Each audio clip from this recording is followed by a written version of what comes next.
अब देखो एडिक्शन और डिपेंडेंस में क्या फर्क होता है ये भी समझ लीजिए। आजकल, पहले हम एडिक्शन वर्ड यूज करते थे, आजकल हमने उसको डिपेंडेंस बोल दिया है। तो याद रखिए, जिस चीज को हम देखो, मैं आपको लिख लिख के ही पढ़ाता हूँ। पहले हम ड्रग ड्रग एडिक्शन बोला करते थे ना किसी चीज को, तो now drug addiction is called as drug dependence. ये नया टर्म इन्होंने यूज किया है।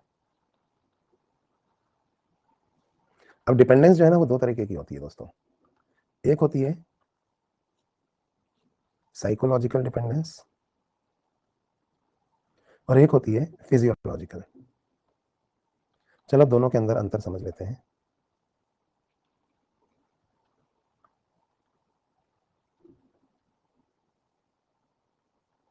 दोनों में क्या फर्क होता है वो देखते हैं। देखो, साइकोलॉजिकल डिपेंडेंस में इसको हम ड्रग हैबिचुएशन भी कहते हैं, मतलब आपकी हैबिट पड़ गई है इस, है ना, आपको उसकी लत लग गई है, लेकिन आपको उसके कोई विड्रॉल सिम्टम्स नहीं है। अगर आप वो नहीं लेंगे तो आपकी बॉडी में कोई प्रॉब्लम नहीं होगी। जैसे तलब लग गई है, रोज शाम को चाय चाय पीने की तलब लग गई है, 4 बजे चाय पीने की। अब आप चाय नहीं पियेंगे तो कुछ होगा नहीं, लेकिन बस तलब है तो इसलिए पीना है। फिजियोलॉजिकल डिपेंडेंस में क्या होता है, विड्रॉल सिम्टम्स प्रेजेंट होते हैं। अगर आपको वो चीज़ नहीं मिली तो आपकी बॉडी अपना नॉर्मल फंक्शन भी नहीं कर पाएगी। हार्ट को बीट करने में तकलीफ होगी, इंटेस्टाइन को पेरिस्टालसिस करने में, डाइजेशन करने में, लंग्स को ब्रीथ करने में तकलीफ होगी, ब्लड प्रेशर को मेंटेन रहने में तकलीफ होगी। मतलब बॉडी न्यूरो अडॉप्टेशन कहते हैं इसको। आपका ना नर्वस सिस्टम अडॉप्ट हो गया है उस ड्रग की प्रेजेंस में काम करने की। मैंने आपको बताया था ना, जैसे पहले ही बताया होगा ये, कि मतलब उस ड्रग की आपको जरूरत नहीं थी, पर आपकी बॉडी में रोज उसका एक पर्टिकुलर कॉन्सेंट्रेशन मिलता है। पुराना वाला खत्म नहीं होता कि नया वाला आ जाता है। तो क्योंकि आपकी बॉडी के अंदर उस ड्रग का रोज एक पर्टिकुलर कॉन्सेंट्रेशन डेवलप हो गया है, तो आपके लंग्स को उस ड्रग की प्रेजेंस में, ब्लड में ब्रीथ करने की, हार्ट को बीट करने की आदत पड़ गई। फिर एक दिन आपने वो ड्रग हटा दी ब्लड में से, आपने नहीं ली वो ड्रग, तो उस दिन लंग्स को ब्रीथ करने में, इंटेस्टाइन को पेरिस्टालसिस करने में, हार्ट को बीट करने में प्रॉब्लम हो रही है, क्योंकि आपका नर्वस सिस्टम जो है, हेडेक हो रहा है आपको, उल्टी आ रही है। तो ये सारे जो सिम्टम आ रहे हैं, तो ये फिजियोलॉजिकल डिपेंडेंस कहती है। तो ये तो ईजी है, इसको तो आप अपने आप हटा सकते हैं। इसके लिए हमें रिहैब सेंटर्स की जरूरत पड़ती है, जहाँ पे हमें सब्सटीट्यूशन थेरेपी दी जाती है। मतलब वो ड्रग ना देकर उससे मिलती जुलती कोई और चीज़ दी जाती है, फिर धीरे धीरे उस चीज़ को भी हम विड्रॉ करते हैं स्लोली। एकदम से करेंगे तो बॉडी काम ही नहीं करेगी ना। तो ये है, तो ड्रग डिपेंडेंस के बारे में ये बातें यहाँ लिखी हुई हैं। फिजियोलॉजिकल या साइकोलॉजिकल डिपेंडेंस, ये आप यहाँ दिया हुआ है। अब ड्रग दो तरह की होती है, फिजियोलॉजिकल या फिजिकल डिपेंडेंस, एक ही बात है। ये भी मैंने आपको पढ़ा दी है। अब ये सब पढ़ने की जरूरत नहीं है, मैंने पढ़ा दिया इसलिए मैं बता रहा हूँ। और एक होती है साइकोलॉजिकल डिपेंडेंस। तो फिजियोलॉजिकल डिपेंडेंस क्यों होती है, ड्यू टू न्यूरो एडॉप्टेशन, और इसमें विड्रॉल सिम्टम्स भी आते हैं, क्योंकि drug becomes necessary to maintain physiological equilibrium of the body. नहीं तो बॉडी का इक्विलिब्रियम ही नहीं बना रहेगा। तो दो तरह की ड्रग डिपेंडेंस होती है, ठीक है। अब ड्रग एडिक्शन या ड्रग अब्यूज क्या होता है। सबसे पहले तो ड्रग को ड्रग क्यों कहते हैं, ये नर्वस सिस्टम पे असर डालती हैं, लेकिन ड्रग को ड्रग क्यों कहा जाता है। डॉर्ग, ये एक ड्राई हर्ब, फ्रेंच वर्ड है ये, क्योंकि पहले जड़ी बूटियों से दवाइयां बनती थी ना। तो किसी भी मेडिसिन के अंदर जो एक्टिव प्रिंसिपल प्रेजेंट होता है, जिसकी वजह से वो मेडिसिन मेडिसिन है, उसे ड्रग कहते हैं। तो ये डायग्नोसिस के लिए भी यूज होता है, प्रिवेंशन के लिए भी यूज होता है, ट्रीटमेंट के लिए भी यूज होता है। This disease oriented definition of drug does not include contraceptives और use of drugs for improvement of health. उनको हम ड्रग नहीं मान रहे, जो कॉन्ट्रासेप्टिव मेथड्स हैं या फिर जो हेल्थ के सप्लीमेंट्स होते हैं। WHO ने एक ज्यादा अच्छी डेफिनेशन जो दी है, जो आप याद रख सकते हैं, वो ये है, कोई भी substance that is used or intended to be used to modify or explore physiological systems और विकृति यानी pathological states for the benefit of recipient, इनको हम कह सकते हैं, ठीक है। अब ड्रग अब्यूज क्या होगा, जब आप उसी ड्रग को नॉन मेडिकल यूज के लिए, नॉन प्रिस्क्रिप्शन प्रिस्क्राइब यूज के लिए, या मजे के लिए यानी फॉर हैविंग प्लेजर आप यूज करते हो, तो ये कहलाता है अब्यूज, ठीक है। अब यहां से हम ना ड्रग्स के बारे में एक टेबल पढ़ेंगे। ये टेबल मैं चाहता हूं आप बनाएं, क्योंकि इस टेबल से काफी चीजें बहुत इजी हो जाएंगी याद रखने के लिए। फिर हम एनसीईआरटी पर आएंगे।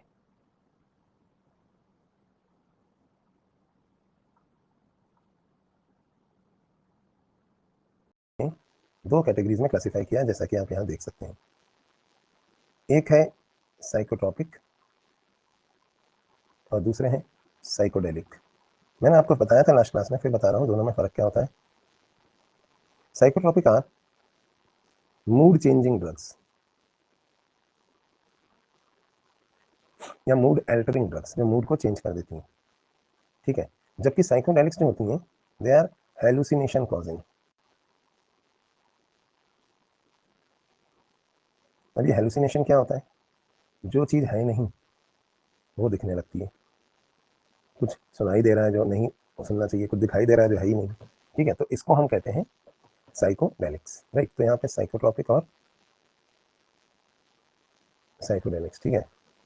हाँ, भगवान दिखने लगते हैं। तो दोनों में क्या फ़र्क है, इस चीज़ को तो हम यहाँ देख ही रहे हैं, साथ के साथ हम इनकी क्लासिफिकेशन भी देख रहे हैं। तो ये एनसीईआरटी में भी है, लेकिन पहले हम यहाँ से पढ़ेंगे और फिर इसको एनसीईआरटी में देखेंगे, ठीक है। चलिए स्टार्ट करते हैं।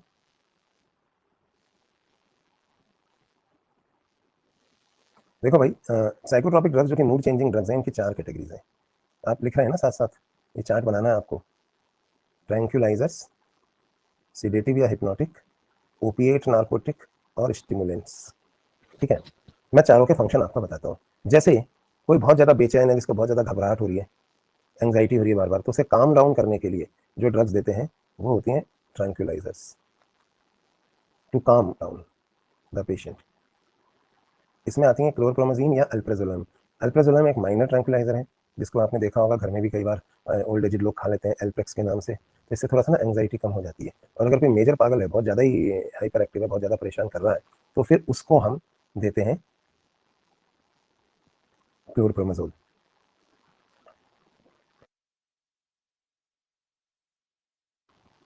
तो ये तो ट्रैंक्विलाइजर्स हैं, सुनते जाइए। इसके बाद सिडेटिव, इनसे स्ट्रॉन्ग ड्रग्स होती हैं सिडेटिव। जो सिडेटिव्स होती हैं ये नींद लाने के लिए होती हैं। नींद लाने से मतलब है जैसे किसी को नींद नहीं आ रही 3-4 दिनों से, सो नहीं पा रहा, तो उसको हम बार्बिचुरेट या बेंजोडाइजेपिन देते हैं। अल्प्राजोलम एक्चुअली बेंजोडाइजेपिन ही है, तो हाई डोज में अगर अल्प्राजोलम दी जाएगी तो भी नींद आ जाएगी। लेकिन बार्बिचुरेट जो है ये प्रॉपर नींद की गोलियां हैं, जो कई लोग लेते हैं ना जिनको नींद नहीं आ रही होती, तो ये नींद की गोली जो कहते हैं ना अपने बार्बिचुरेट्स होती हैं। और इनका ना एडिक्शन होने की पॉसिबिलिटी रहती है, मतलब लोग इन्हें अब्यूज़ करते हैं, नशे के लिए लेते हैं। They are commonly abused. तो ये कॉमनली अब्यूज्ड मेडिसिन है ना, इनको सबसे ज़्यादा गाली पड़ती है। फिर तीसरी है ओपिएट। अफीम सुना है आपने, ओपियम। तो अफीम या ओपियम के जो डेरिवेटिव्स होते हैं उन्हें हम ओपिएट कहते हैं। और ओपिएट भी नींद तो एक्चुअली आती है इनसे, लेकिन एक इनकी खास बात और है, ये है ना पेन किलर भी है। मतलब ये है ना सेंट्रल नर्वस सिस्टम को डिप्रेस करते हैं, उसकी वजह से हमें पेन जो हो रहा है अगर कोई, तो उसकी सेंसेशन भी कम आती है। तो सर्जरी वगैरह के बाद भी ये दी जाती है ताकि पेन कम हो।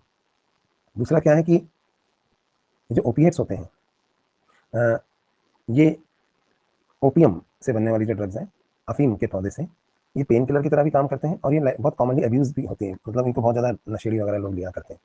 तो ओपिएट ना 3 तरह की होती हैं, नेचुरल, सेमी सिंथेटिक और सिंथेटिक। सबसे पहले नेचुरल ओपिएट्स के बारे में हम बात करते हैं। तो नेचुरल ओपिएट्स में 2 आती हैं, मॉर्फिन और कोडीन। कोडीन वगैरह तो आपने देखा होगा, सीएनएस को डिप्रेस करने के लिए भी काम आते हैं। जब हमारा कफ सेंटर बहुत एक्टिवेट हो जाता है, हमें बहुत ज़्यादा खांसी आ रही होती है, इतनी खांसी आ रही होती है कि बर्दाश्त नहीं होती, तो कफ सिरप में भी हम कोडीन डालते हैं। मॉर्फिन प्रॉपर अफीम से बनाई गई ड्रग है। इसके मेन काम क्या क्या होते हैं मॉर्फिन के? एक तो ये एनाल्जेसिक की तरह काम करती है, पेन किलर, बहुत स्ट्रॉन्ग पेन किलर है, ठीक है। दूसरा स्लीप इंड्यूसिंग तो है ही, पेन किलर की तरह इसको यूज़ करते हैं, but it is very commonly commonly abused. अफीमची होते हैं ना, वो इसको बहुत कॉमनली ले लेते हैं अफीम। कोडीन जो है वो कफ सिरप में यूज़ होती है। पहले मैं एक बार चार्ट समझा दूँ, फिर मैं एनसीईआरटी से या कुछ एक्स्ट्रा बताना होगा तो बताऊंगा। तो जैसा आपने देखा यहाँ पे, ये तो है नेचुरल, मतलब पॉपी का जो पौधा होता है ना, उससे हमें मॉर्फिन मिलती है। इसके लेटेक्स वाले पार्ट से भी पढ़ेंगे अपन। लेकिन मॉर्फिन के डेरिवेटिव्स हैं ये हेरोइन और स्मैक। अब हेरोइन में क्या होता है, एसिटाइलेशन कर रहे हैं अगर हम मॉर्फिन का, तो हेरोइन बनेगा, अभी अंडरलाइन करा दूंगा मैं। और अगर हेरोइन ढंग से नहीं बन पाई, सस्ती बाई प्रोडक्ट जो हेरोइन के साथ बनती है उसे स्मैक या ब्राउन शुगर कहते हैं। तो ये सेमी सिंथेटिक प्रोडक्ट्स हैं। गाँव में अफीम उगाई जाती है, फिर उससे हेरोइन बनती है। और बिल्कुल इन्हीं की तरह काम करने वाली सिंथेटिक प्रोडक्ट्स जो हमने बना ली हैं, वो है पैथिडीन और मिथाडोन। तो ये कई बार एडिक्ट्स को दी जाती हैं ताकि इनसे पीछा छूट जाए, इन ड्रग्स से। फिर धीरे धीरे इनका भी कंसंट्रेशन कम करते करते बंद कर देते हैं, ठीक है। तो ये हो गई ओपीएट्स। तो आप देखो, ट्रैंक्विलाइजर काम डाउन करते हैं, सिडेटिव जो है वो स्लीप इंड्यूसिंग है, सब पे काम देख लीजिए।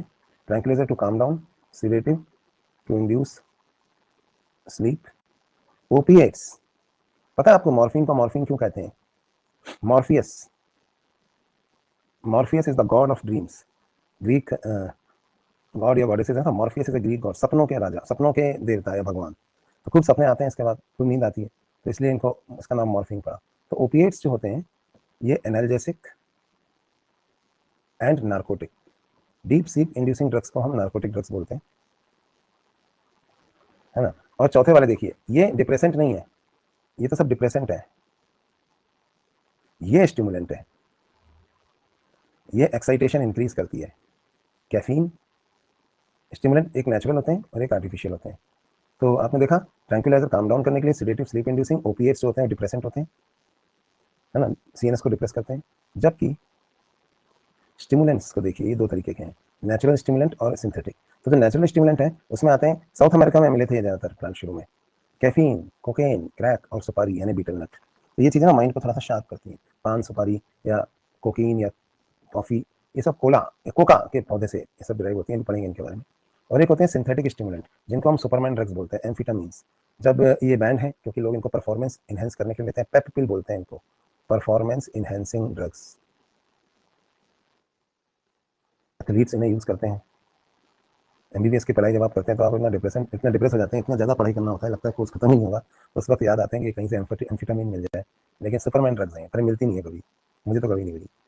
तो ये है एम्फिटामिन्स। तो ये सब तो हो गए स्टिमुलेंट्स, ठीक है। तो ये तो दोस्तों वो ड्रग्स थी जो आपका मूड चेंज करती हैं। आइए अब इधर बात करते हैं साइकोडेलिक ड्रग्स की। साइकोडेलिक ड्रग्स हेलुसिनेशन कॉज करती हैं, मतलब जो नहीं है वो दिखने लगता है। अब ये ना दो तरह की होती हैं साइकोडेलिक्स, एक होती है नेचुरल और दूसरी है सिंथेटिक। नेचुरल में आती है एलएसडी, एस्केलिन, साइलोसाइबिन और धतूरा और एट्रोपा बेलेडोना, और इनके अलावा कैनाबिनॉइड्स, सबका बाप कैनाबिनॉइड्स। कैनबिस यानी भांग के पौधे से बनने वाली जितनी भी ड्रग्स हैं इन्हें हम कैनाबिनॉइड्स कहते हैं।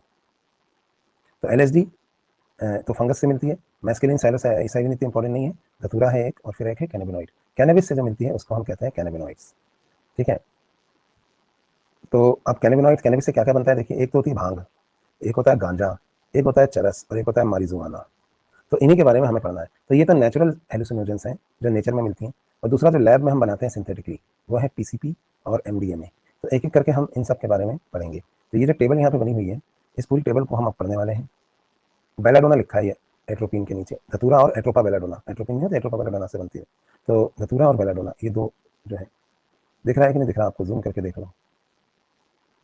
तो ये सब पढ़ेंगे एक एक करके अपन, और बिना चखे ही इनको ये पता करेंगे कि इनमें से कौन सी ड्रग से क्या होता है, ठीक है। जस्ट सेकेंड में जरा पानी पी लूँ।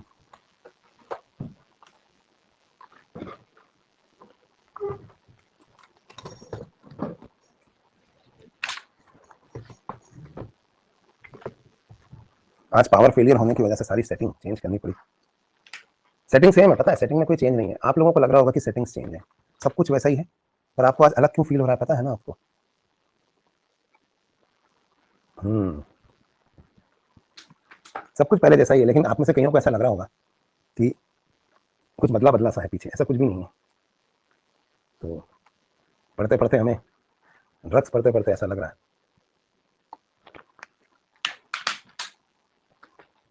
चलो भाई पढ़ते हैं।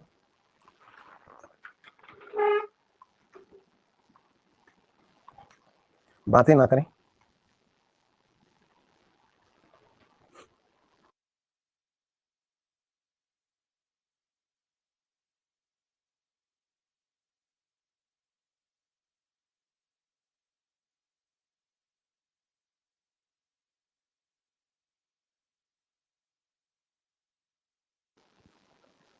तो सबसे पहले इन ड्रग्स को हम पढ़ना शुरू करेंगे। सबसे पहले दोस्तों बात करते हैं ट्रैंक्विलाइजर्स के बारे में। मैं कुछ चीज़ें अपलोड कर रहा हूँ, इसमें से जो आपको याद रखना है बस उतना सा मैं अंडरलाइन करूंगा, बाकी बस आपको समझना है।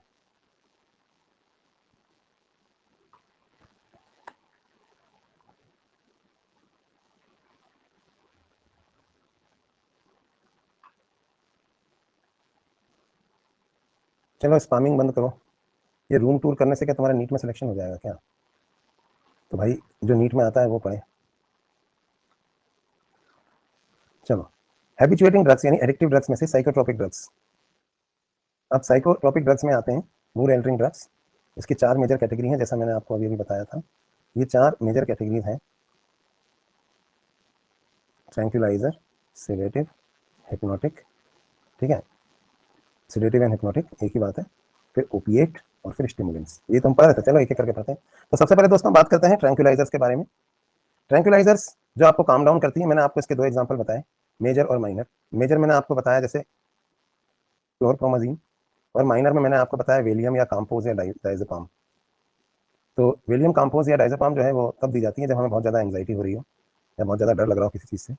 जबकि एक पागल पेशेंट हो गया है, साइकोटिक हो गया है, उसको उठपटांग बातें हरकतें कर रहा है, तो ये ड्रग्स जो है एग्रेसिवनेस रिड्यूस करने के लिए दी जाती है, क्लोरप्रोमाजीन वगैरह। ठीक है, जितना सा मैंने अंडरलाइन किया उतना सा ध्यान रखना है। ट्रैंक्विलाइजर 2 तरह के होते हैं, मेजर में क्लोरप्रोमाजीन, चार्ट बनाया है ना आपने, बस उतना याद रखना है। और बेंजोडाइजेपिन एंग्जाइटी या फोबिक कंडीशन के लिए, इतना सा बस जो मैंने अंडरलाइन किया उतना सा लिखें। एग्जाम्पल है वेलियम या काम्पोज, डाइज़ेपाम वगैरह, ये एंटी एंग्जाइटी ड्रग्स होती हैं। ठीक है, खत्म, आगे बढ़ें। जो अंडरलाइन दिख रहा है बस उतना सा लिखना है। अब दूसरी है सिडेटिव या हिप्नोटिक। अब सिडेटिव या हिप्नोटिक जो ड्रग्स होती हैं दोस्तों, ये नींद के लिए होती हैं, स्लीप इंड्यूसिंग। ये सीएनएस डिप्रेसेंट होती हैं, एक तो ये बात ध्यान रखें, these drugs are CNS depressants. और इसमें आपको 2 एग्जाम्पल याद रखने हैं। पहला है बार्बिचुरेट्स, जो नींद की गोली होती है या स्लीपिंग पिल्स कहलाती हैं, और दूसरा है बेंजोडाइजोपाइन, वही एंग्जाइटिक ड्रग्स। तो मेनली बार्बिचुरेट्स यहाँ पे जो ड्रग्स होती हैं ये एक्चुअली नींद के लिए दी जाती हैं। कई बार मिर्गी के दौरे के पेशेंट को भी बार्बिचुरेट दी जाती हैं, लेकिन स्लीपिंग पिल्स के रूप में ज़्यादा यूज़ होती हैं। ठीक है, खत्म, इतना सा याद रखना है इनके बारे में। आगे बढ़ते हैं और अफीम से बनने वाली ड्रग्स के बारे में बात करते हैं, ओपीएट्स। तो ओपीएट्स के बारे में पहली बात तो ये आपको याद रखनी कि these are derived from the opium. अब ये क्या करती हैं, दर्द कम करती हैं by acting on the CNS, तो इसलिए इनको एनाल्जेसिक बोलते हैं। एल्जीजिया मतलब समझते हैं, एल्जीजी मतलब होता है पेन, एनाल्जेसिक मतलब होता है पेन किलर। और ये कैसे काम करती हैं पता है, हमारे ब्रेन में ना इनके रिसेप्टर्स होते हैं, तो they bind with specific receptor present in our CNS and alimentary canal. तो पता है कॉन्स्टिपेशन भी कॉज करती हैं, यानी कब्ज, तो कॉन्स्टिपेशन भी कॉज करती हैं, तो इन्हें हम कहते हैं पेन किलर्स। अब किससे ऑब्टेन होता है, ओपियम के पौधा या बना हुआ है। ओपियम दरअसल क्या है, ये इंपॉर्टेंट है, it is the latex of unripe fruit of Poppy plant. Poppy plant का जो कच्चा फ्रूट होता है उसकी लेटेक्स से ऑब्टेन होती है। पॉपी प्लांट का नाम है पेपावेर सोमनिफेरम। कैसे ली जाती है, या तो खाई जाती है या धुएं के साथ स्मोक करी जाती है। क्या प्रॉपर्टीज है इसके अंदर, नार्कोटिक है, एनाल्जेसिक है, और एस्ट्रिंजेंट। एस्ट्रिंजेंट मतलब जो बॉडी पार्ट्स में कॉन्ट्रैक्शन कराती है, और साथ में सिडेटिव भी है। रेस्पिरेटरी सिस्टम को ये स्लो डाउन कर देती है, जो प्यूपिल है आपका वो कॉन्ट्रैक्ट हो जाता है, सिक्रीशंस डिक्रीज हो जाते हैं बॉडी के, और नोजिया वॉमिटिंग जैसी फीलिंग रहती है, और आदमी अफीमची हो जाता है। अफीमची कहते हैं ना, कुछ नहीं करता, बस पड़ा रहता है, सोता रहता है, सपने देखता रहता है। तो ये है ओपीएट्स। जो पॉपी प्लांट होता है ना, जब ये कच्चा अनराइप फ्रूट होता है ना, इसका अभी कच्चा फ्रूट, इसी में चीरा लगा देते हैं, तो यहाँ से लेटेक्स ऐसे गिरता रहता है इसमें से। गाँव में उगाते हैं अफीम, जहाँ पे परमिशन होती है, परमिट होता है, उन लोगों को उगाने को दी जाती है। तो 3 तरह के ओपिएट्स यहाँ पे होते हैं जो मैंने आपको बताए थे। एक तो होते हैं नेचुरल, जिसमें आते हैं मॉर्फिन और कोडीन। एक होते हैं सेमी सिंथेटिक, जिनमें हेरोइन और स्मैक आते हैं, और सिंथेटिक में आते हैं पेथिडीन और मिथालोन। चलिए जान लेते हैं इनमें क्या फ़र्क होता है। तो सबसे पहले दोस्तों बात करेंगे हम मॉर्फिन की। सारा नहीं पढ़ना है, जो मैं अंडरलाइन करा रहा हूँ सिर्फ उस पर ही ध्यान देना है, या बस उतना सही लिख लेना है। आपको इतना सारा दे दिया पढ़ने को, नहीं इतना नहीं दे रहा हूँ। चलिए देखते हैं। तो नेचुरल, सेमी सिंथेटिक और सिंथेटिक। आइए सबसे पहले मॉर्फिन, जो कि एक नेचुरल प्रोडक्ट है। केमिकल स्ट्रक्चर याद रखना है एकदम मॉर्फिन का आपको, ठीक है। दूसरी बात ये, मॉर्फियस क्यों कहते हैं इसको, मॉर्फिन क्यों कहते हैं, क्योंकि गॉड ऑफ ड्रीम था Morpheus. It is a strong analgesic, depresses the respiratory centre, causes fall in blood pressure. जो मैं अंडरलाइन कर रहा हूँ बस इतने से पॉइंट याद रखने। Constipation is a prominent feature, कब्ज हो जाती है ज़्यादा मॉर्फिन के एक्शन की वजह से। ये था मॉर्फिन। अब स्मैक क्या है, स्मैक भी बता देता हूँ। मॉर्फिन का, मॉर्फिन से हम ना हेरोइन बनाना चाहते हैं।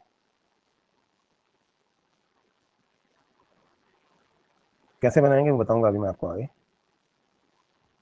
ब्राउन शुगर भी वही चीज़ है, di acetylation, di acetyl morphine, morphine hydrochloride को हम ब्राउन शुगर कहते हैं। चलिए जितना सा अंडरलाइन किया है बस इतना सा लिखेंगे और स्ट्रक्चर याद रखेंगे। आगे बढ़ें। चलो कोडीन, दूसरी है कोडीन। कोडीन बेसिकली ना मिथाइल मॉर्फिन होती है, बस इतना सा याद रखें, और ये कफ सिरप्स में यूज होती है। बस ये दो बातें याद रखनी है आपको कोडीन के बारे में। इनसे कोई एडिक्शन नहीं होता है, पर फिर भी लोग कफ सिरप पीते हैं, कई लोग तो नशे के लिए, कुछ नहीं मिलता तो ये है कोडीन। तीसरी है दोस्तों हेरोइन। हेरोइन जो है इसको हम डाई एसिटाइल मॉर्फिन भी कहते हैं, और ये 3 गुना ज़्यादा पोटेंट होती है मॉर्फिन से। कैसे बनती है? By acetylation. Heroin is a depressant, ठीक है। ऐसे करके आपने देखा होगा, वो फैला लेते हैं, फिर ऐसे ऐसे करके काट के, या तो इसको ऐसे नाक से सूंघ के स्नॉट करते हैं जनरली, या फिर इसको स्मोक करते हैं, ठीक है। तो ऐसे नाक में घुसा लेते हैं, सूंघ लेते हैं, ड्रग एडिक्ट्स देखा होगा आपने, तो ये कहलाती है हेरोइन। एटीएम कार्ड यूज करके या क्रेडिट कार्ड यूज करके, आप फिल्मों में देखा है ना जैसे आपने, वैसे ही। तो इसकी वजह से ना नींद आती है, ड्राउजीनेस, लेथार्जी। जितना सा अंडरलाइन कर रहे हैं बस इतना सा लिखना है। 3 गुना ज़्यादा पोटेंट होती है मॉर्फिन से, है ना, और एसिटाइलेशन से बनती है, डिप्रेशन होती है। तो ये, और इसको इंजेक्शन से भी लेते हैं, दोनों तरीके हैं लेने के, ठीक है। अब जब डायसिटाइलेशन करते हैं ना मॉर्फिन का, क्या बनाने के लिए? हेरोइन बनाने के लिए। तो कई बार क्या होता है, हेरोइन नहीं बन पाती क्योंकि वो अच्छे से नहीं हुआ है वो काम। तो एक सस्ती बाई प्रोडक्ट जो इतनी अच्छी नहीं है, जिसे हम कहते हैं क्रूड बाई प्रोडक्ट, ये कहलाती है स्मैक या ब्राउन शुगर। इसको आप गरीब आदमी की हेरोइन भी कह सकते हैं, समझे बात को। अगर मॉर्फिन का अच्छे से डायसिटाइलेशन हुआ है तो हेरोइन बन जाएगी, है ना। नहीं बनी तो फिर सस्ते आदमी की हेरोइन यानी ब्राउन शुगर। तो गाँव से लाए इसको, पॉपी के पौधे को, मॉर्फिन को, कि तुम्हें हेरोइन बनाएंगे, हेरोइन बनाएंगे। हेरोइन बन गई तो अच्छी बात है ना, फिर तो महंगी बिकेगी। लेकिन अगर हेरोइन नहीं बनी तो फिर वही हेरोइन के पीछे नाचेगी खड़ी होके, स्मैक, सस्ते आदमी की हेरोइन, है ना। तो ये हेरोइन बनाने के चक्कर में गांव से बहुत सारे मॉर्फिन शहरों में आती है, जहाँ पे इसका डायसिटाइलेशन करते हैं। और हीरोइन तो बहुत महंगी होती है और कम बनती है, लेकिन उससे डायसिटाइलेशन के बाद अक्सर वो अगर उतनी अच्छी नहीं बन पाई तो फिर उसको क्या बना देते हैं, स्मैक में कन्वर्ट कर देते हैं, ठीक है, यानी ब्राउन शुगर। तो भाई ये तो हो गया स्मैक के बारे में। इसके अलावा दो सिंथेटिक वाली देखो कौन सी थी, पैथिडीन और मिथाडोन। इनके बारे में कुछ खास याद नहीं रखना, ये केमिकली अनरिलेटेड टू मॉर्फिन होती है, काम वैसे ही करती है, इक्वली सिडेटिव है। और मिथाडोन जो है ना, ये तो सब्सटीट्यूशन के तौर पे दी जाती है। रिहैब्स होता है ना, रिहैब्स, जहाँ पे ड्रग एडिक्ट्स को रखा जाता है, सब्सटीट्यूशन मेडिसिन है ये एक तरह से। तो उनको नशा छुड़ाने के लिए ये देते हैं मिथाडोन, और बाद में फिर इसको भी धीरे धीरे विड्रॉ कर लेते हैं। खत्म हो गया ओपीएट्स यानी कि डिप्रेसेंट्स। अब चौथी है, देखिए स्टिमुलेंट्स। स्टिमुलेंट्स दोस्तों दो तरीके के थे, ये डिप्रेशन नहीं है, ये ब्रेन को स्टिमुलेट कर रहे हैं। एक तो है नेचुरल, दूसरे हैं सिंथेटिक। नेचुरल में आते हैं जैसे कैफीन, जो कॉफी में भी होती है, कोकेन, क्रैक और सुपारी, बीटल नट। जबकि सिंथेटिक में आता है एम्फिटामिन। तो एक एक लाइन इनके बारे में भी थोड़ा सा थोड़ा सा पढ़ के देखते हैं। क्यूरियोसिटी के चक्कर में पहली बार हम पढ़ते हैं, फिर बार बार पढ़ते चले जाते हैं। तो थोड़ा सा पढ़ते हैं कोकेन क्या है।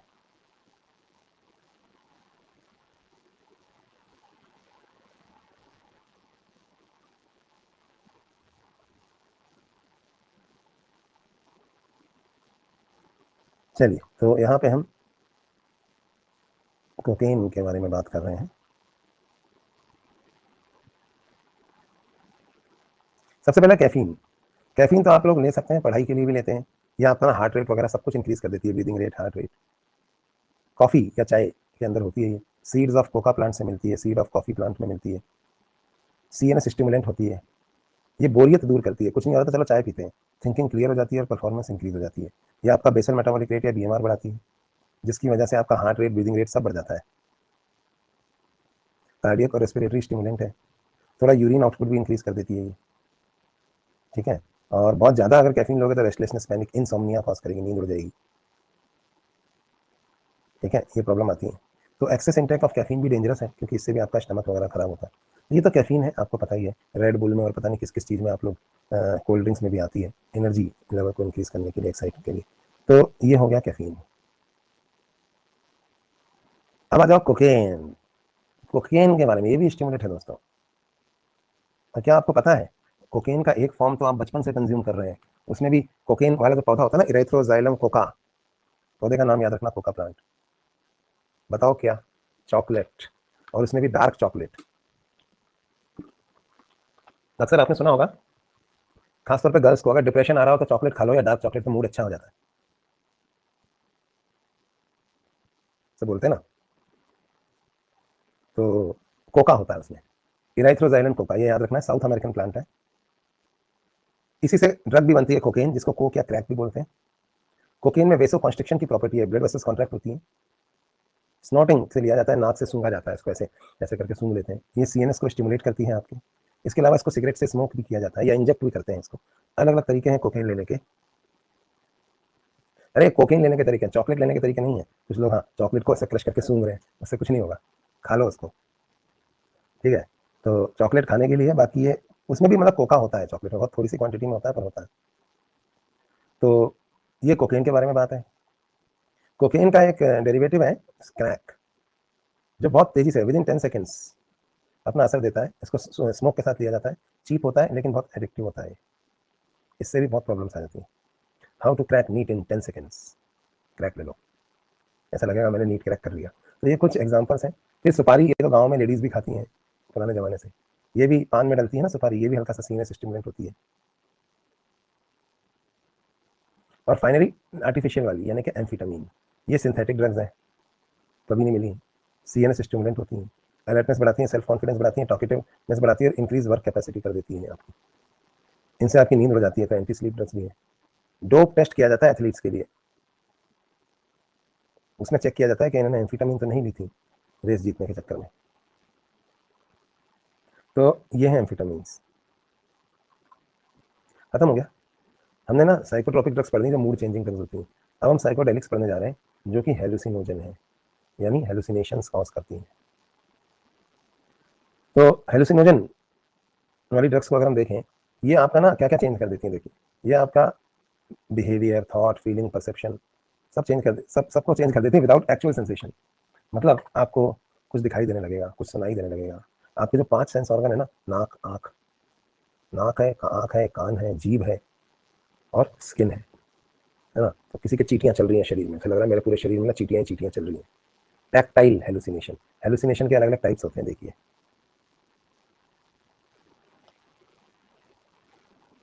एक है टैक्टाइल, दूसरा है विजुअल, कुछ दिखाई दे रहा है, जो है ही नहीं वो दिखाई दे रहा है। भगवान, आपने कब से दर्शन दे दिए, भगवान नीट में सिलेक्शन करा दो, पता चला तो पिताजी हैं चप्पल लेकर खड़े हैं, या है ही नहीं कोई वहां सामने, कोई है ही नहीं और आपको भगवान दिखाई दे रहे हैं। बस सॉलिड याद आ रही है, वो आदमी दिखाई दे रहा है सामने जो है ही नहीं। ऑडिटरी, ऑडिटरी हेलुसिनेशन, आवाजें आ रही हैं कान में, कई लोगों को नाद सुनाई दे रहे हैं, किसी को भजन सुनाई दे रहे हैं। जो कभी सुने, कभी सुना ऐसा मेरे को नाद सुनाई दे रहे हैं, मेरे को भजन सुनाई दे रहे हैं, रियली। तो ये है ऑडिटरी। और इसके अलावा फिर नाद, भजन की तरह ही है नाद। शाहजेब बताएगा, गा के बताओ, कोई नाद सुनाओ अच्छा सा। तो इस तरह की आवाजें आ रही हैं, सुनाई दे रहा है कुछ जो है नहीं। भाई कमेंट्स मत करो, अ, मेरे को ना अभी बहुत कम उस पर चल रहा है, तो ऐसा नहीं हो कि हैंग होने लगे। Just a second, just a second.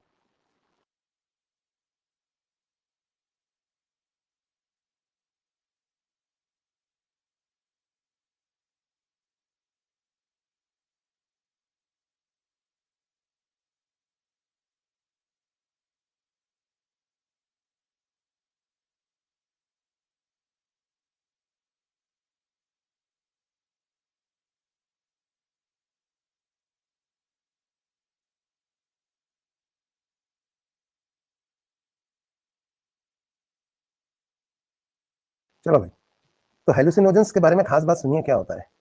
Disorientation, अच्छा ये ऑडिटरी हो गया। अब कौन सा बचा, ऑल फैक्ट्री। अजीब सी गंध आ रही है, स्मेल आ रही है। अबे कहाँ आ रही है, नहीं एक अजीब सी स्मेल आ रही है यहाँ, पता नहीं क्यों लग रहा है। या फिर लास्ट जो है वो गस्टेटरी, गुलाब जामुन का स्वाद आ रहा है। अबे खाया कुछ है नहीं और गुलाब जामुन का स्वाद आ रहा है, एक सेकेंड ना।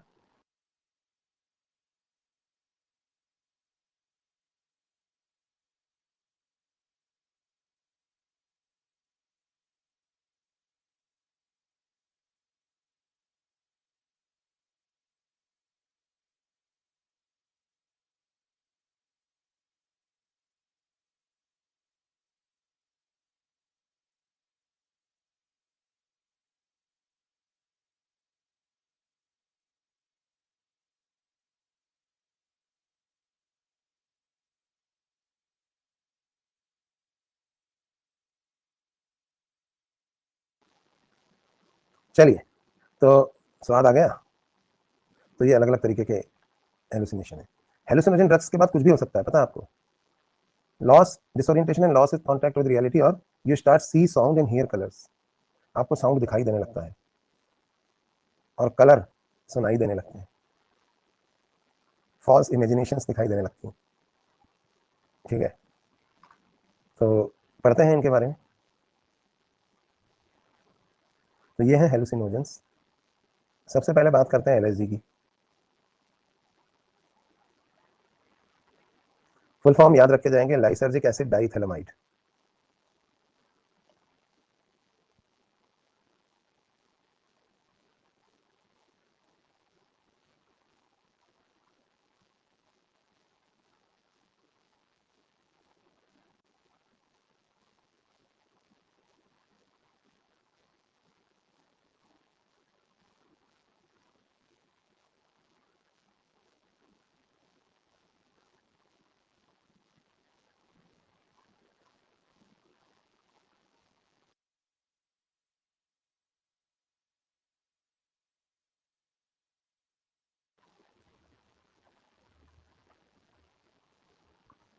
चलिए, तो सबसे पहले हम बात करते हैं एलएसडी के बारे में, लाइसर्जिक एसिड डाइथैलेमाइड या एलएसडी। क्या याद रखना है आपको? जो अंडरलाइन करूंगा बस उतना सा। मोस्ट पावरफुल साइकोडेलिक है। किससे ऑब्टेन होती है? देखिए, एल्कलॉइड है जो अर्गोट से ऑब्टेन होती है, from the fruiting body of fungus Claviceps purpurea, which is a parasite on rye plant. इसको सिर्फ स्मोक करके लिया जाता है।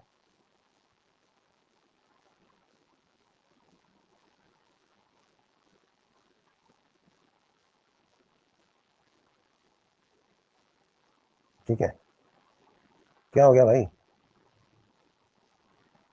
ये कौन यहाँ पे स्पैमिंग कर रहा है? इसको ब्लॉक कर देते हैं। अभी रिपोर्ट किया है, अगली बार ब्लॉक कर देंगे। तो सुनिए, इसको स्मोक करके लिया जाता है। इससे काफ़ी इमोशनल आउटबर्स्ट, हेलुसिनेशंस, पागलपना जैसी हरकतें होने लगती हैं। एलएसडी का ये केमिकल फार्मूला है, ये आपको याद रखना है, लाइसर्जिक एसिड डाइथैलेमाइड का। और लिखने और ड्रॉ करने में प्रॉब्लम आती है इसको, एलएसडी एडिक्ट का। मतलब कोई भी चीज़ जो है ना, राइटिंग और ड्रॉ करने में बहुत ज़्यादा दिक्कत होती है। ये सब आपको नहीं याद रखना, आपको बस याद रखना है कि ये बहुत पावरफुल हेलुसिनोजन है। किससे ऑप्टेन होता है? फंगस से। खत्म। फिर मेस्केलिन और साइलोसाइबिन इतने इंपॉर्टेंट नहीं है, फिर भी एक दो लाइनें इसके बारे में बता देता हूँ, क्योंकि एनसीईआरटी में इनका जिक्र नहीं है। तो ये फ्लावर, ये स्पाइनलेस कैक्टस से मिलता है मेस्केलिन।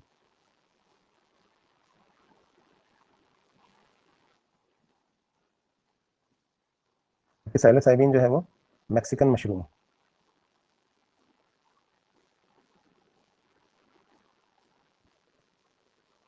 ठीक है, तो ये हो गया इनके बारे में, खत्म। बस इससे ज़्यादा इसमें कुछ याद नहीं रखना। अब आ जाओ कैनेबिनॉइड्स पे। तो हमने हेलुसिनोजेंस देखे, कौन कौन से? एलएसडी देखा, और मेस्केलिन और साइलोसाइबिन देखे। अब बड़ा वाला, कैनेबिनॉइड्स, प्रोडक्ट ऑफ हेम्प प्लांट, याद रखेंगे। और क्या है कैनेबिनॉइड्स? ये जो भांग का पौधा होता है, इससे ऑप्टेन, इसकी कहाँ कहाँ से? इसके लीव, इसके रेजिन, इसके इन्फ्लोरेसेंस, किसी भी चीज़ से ये ऑप्टेन, अलग अलग चीज़ें बनती हैं। कैनाबिस सटाइवा नाम याद रखना, cannabis indica Indian hemp plant है। ठीक है, कैनाबिस सटाइवा या कैनाबिस इंडिका, ये इंडियन हेम्प प्लांट है। ठीक है, इसके बारे में आपको याद रखना है। चलिए, तो ये तो हो गई कैनबिस के बारे में बात। इसके ना चार तरह के कैनाबिनॉइड्स बनते हैं इससे। कौन कौन से? एक होता है भांग, गांजा, चरस और मारिजुआना।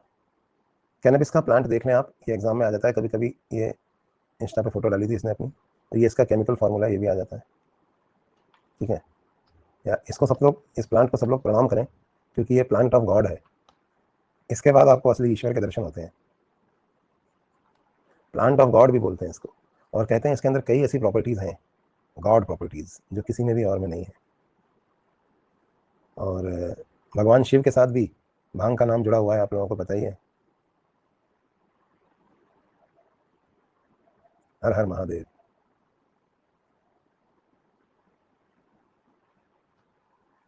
गाना सुना नहीं सुना आपने? ऐसा कुछ एक गाना है, नहीं नहीं खाइए खोया मेवा ना ही मिसेरी मलाई। गणेश की मम्मी तनी पावर भंगिया खिला देना, नहीं सुना?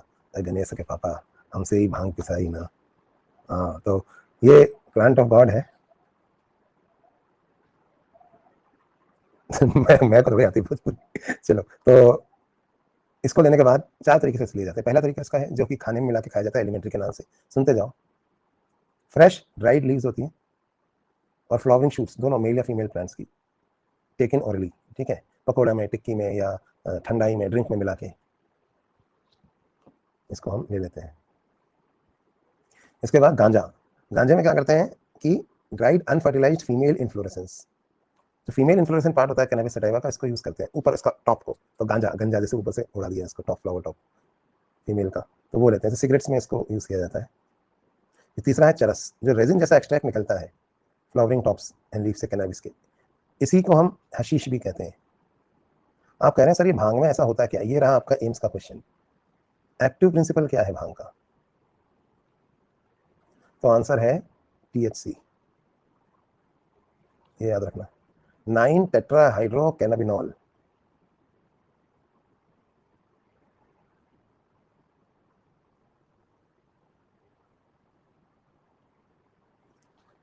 ये चरस में भी होता है, सबसे ज्यादा होता है। और मारिजुआना, मारिजुआना फिर एक स्मोक किया जाता है, इसमें डेल्टा 9 टेट्रा हाइड्रो कैनाबिनॉल होता है, ये भी ड्राई फ्लावर्स होते हैं, फ्लावर टॉप्स होते हैं फीमेल प्लांट के cannabis. So this is again smoked marijuana cigarette के फॉर्म में। तो ये यहाँ पे 4 तरह के कैनबिस के प्रोडक्ट्स जो आपको पता होना चाहिए, खत्म हो गया। लास्टली धतूरा या बेलेडोला, ये ना पॉइजनिंग में यूज करते हैं, पता है? जैसे आप ट्रेन में जा रहे हो तो कोई आपको खाना खिला दे, अपना मिठाई खिला दे, उसमें मिला देते हैं धतूरा वतूरा, ट्रैवलर्स पॉइजन के तौर पे यूज करते हैं। तो इससे भी जो है बहुत ज़्यादा मतलब तबीयत खराब हो जाती है, हेलुसिनेशन होने लगते हैं, दिमाग खराब हो जाता है, ठीक है। फिर सिंथेटिक हेलुसिनोजेंस, एक तो होता है PCP और होता है MDMA, मिथाइलिन डाइऑक्सी मेथाम्फेटामिन, एक एक्सटेसी नाम की एक ड्रग आती है, उसमें ये होता है।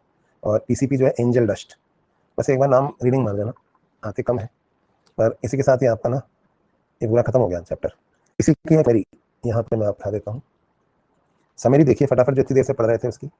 कॉमन नेम, बोटानिकल नेम, यहाँ से भी काम चल जाएगा आपका। फैमिली, पार्ट ऑफ प्लांट जिससे प्रोडक्ट ऑप्टेन होती है और प्रोडक्ट क्या मिलती है, बस सिम्टम्स नहीं दिए इसमें किसके क्या है। बाकी ज़्यादा डिटेल अगर इनके बारे में चाहिए आपको, ऑर्गेनिक नेम किस तरह का स्ट्रक्चर है, तो SKC सर बताएंगे। सबसे पहले poppy plant, opium, Papaver somniferum plant का नाम है, ठीक है। फैमिली पेपावेरेसी, अनराइप फ्रूट से हमें मिलता है ओपियम या अफीम। इसके बाद हेम्प प्लांट, हेम्प यानी कि कैनबिस सटाइवा। फैमिली तो इतनी इंपॉर्टेंट नहीं है, बॉटनी में देख लेना। लीफ और फ्लावरिंग टॉप से हमें इसके क्या क्या मिलता है, भांग, गांजा, चरस या हशीश और मारिजुआना। फिर कोका प्लांट, कोकेन हमें कोका प्लांट से मिलती है, इरेथ्रोजाइलम कोका, और इससे कोकेन मिलती है। बाकी ये इतने इंपॉर्टेंट नहीं है, एक बार रीडिंग मार जाना। Spineless cactus, T plant, coffee plant, ergot fungus important है, इससे हमें LSD मिलती है। बाकी मैक्सिकन मशरूम वगैरह सब तो नहीं पूछे जाते। तो दिस कंप्लीट्स द चैप्टर। हमने जितनी भी इंपॉर्टेंट नार्कोटिक ड्रग्स थी उनके बारे में पढ़ लिया। चैप्टर कंप्लीट नहीं हुआ, मतलब टॉपिक कंप्लीट हुआ है, और ये सारी हमने यहाँ पे पढ़ ली है। अब हम क्या पढ़ेंगे? अब हम एल्कोहलिज्म के बारे में पढ़ेंगे, जो NCERT में नई वाली में नहीं है, लेकिन आपको पता होना चाहिए। Mental health, alcoholism, cigarette smoking, है ना। तो चलिए इसके बारे में थोड़ा सा जानकारी और ले लेते हैं।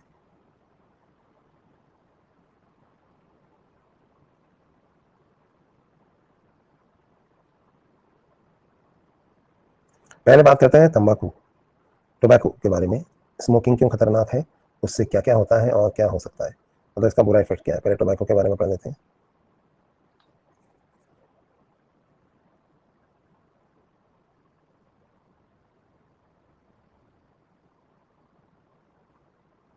उसके बाद फिर हम अल्कोहल के बारे में पढ़ेंगे,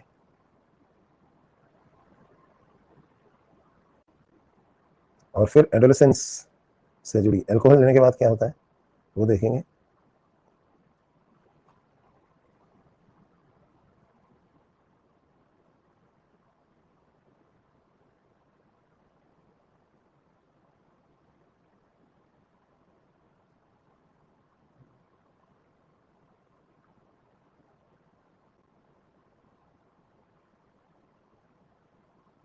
जितना मैं अंडरलाइन करूंगा बस उतना सा ही आपको लिखना है, बाकी बस रीडिंग मारने के लिए है।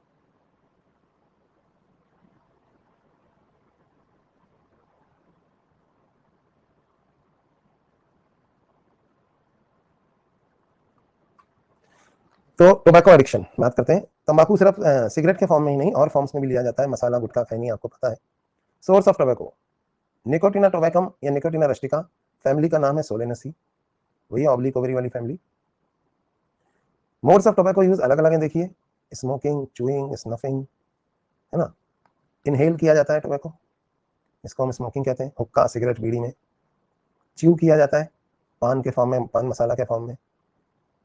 और जीभ, गाल और दांत के बीच में यहाँ दबा लिया जाता है, जहाँ से वो एब्जॉर्ब होता रहता है, फिर बाद में बीच बीच में से थूक देते हैं, फिर अपना काम करने लगते हैं, है ना। और इसके अलावा नोज के थ्रू अगर लिया जाए तो इसे स्नफिंग कहा जाता है। तो इस तरह से आपने देखा होगा, मुंह में तंबाकू है, हाँ क्या कह रहे थे अपन, कुछ बात कर रहे थे, तो ऐसे ही चलता है ये, है ना।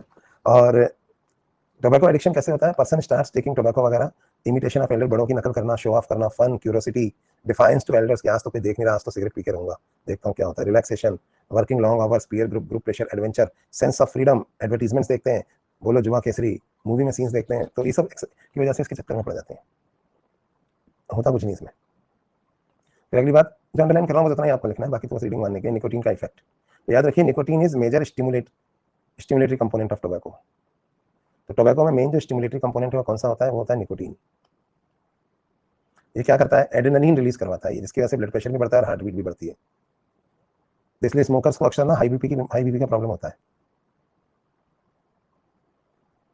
ठीक है। दूसरा, सिगरेट की स्मोक में ना कार्बन मोनोऑक्साइड भी है, तो इसकी वजह से आपका कार्बोक्सी हीमोग्लोबिन लेवल भी बढ़ेगा। बस इतना सा याद रखना है आपको इसके अंदर, बाकी नीचे का कुछ नहीं याद रखना है, ठीक है। तो ये हो गया कार्बन मोनोऑक्साइड इफेक्ट जो निकोटीन की वजह से होता है साथ में।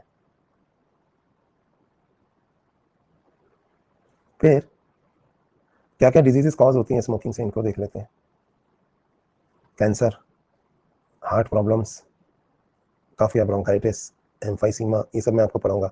इन्फेक्शन भी आराम से, ट्यूबरकुलोसिस का बैक्टीरिया नहीं होता टोबैको में, लेकिन हाँ इसकी वजह से इम्यूनिटी गिर जाती है, तो ट्यूबरकुलोसिस आराम से होता है। पैसिव स्मोकिंग से बच्चों को असर पड़ता है, अगर घर में फादर वगैरह सिगरेट पी रहे हैं तो बच्चों के साथ बैठे हुए हैं उस समय, तो ये पैसिव स्मोकिंग कहलाता है।